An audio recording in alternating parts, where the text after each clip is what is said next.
Hello, welcome to The Update. I'm Emma Stig. Tougher COVID restrictions are now in place for Greater Sydney and other parts of New South Wales as authorities work to contain the latest outbreak. The Bondi cluster has grown to 31. 10 of the new cases have been linked to a birthday party at West Hoxton.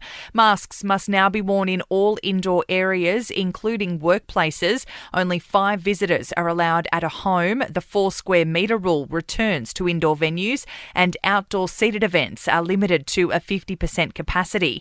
Premier Gladys Berejiklian says residents or workers in those LGAs won't be allowed to leave metropolitan Sydney. If you live or work in those 7 LGAs that we had described earlier in the week, so I don't live in one of those LGAs, but I work in one of those LGAs, you cannot travel beyond metropolitan Sydney. WA and South Australia have closed their borders to the whole of New South Wales, while Victoria and Queensland have imposed restrictions on those 7 local government areas in Sydney.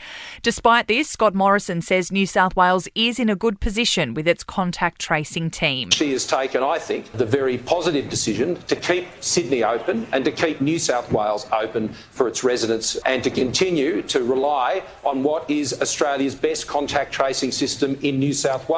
The latest vaccine rollout plan released by the federal government reveals the locally made Astra Zeneca formula will be phased out after October unless it is specifically required. The Tamil family caught up in a legal dispute over their refugee status has been granted a reprieve. The immigration minister has intervened in their case, providing a 3-month bridging visa. And a warning is being issued about cocaine in circulation around Sydney, which contains heroin.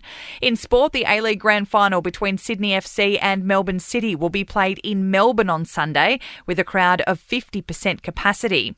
Blues fans forced to abandon their trip to Brisbane for Origin 2 will have their tickets refunded.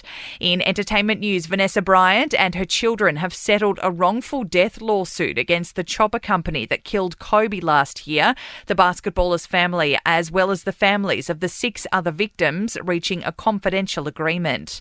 Hugh Jackman is preparing to tap dance his way out of quarantine at his Australian hotel after spending his final days rehearsing for his next Broadway role.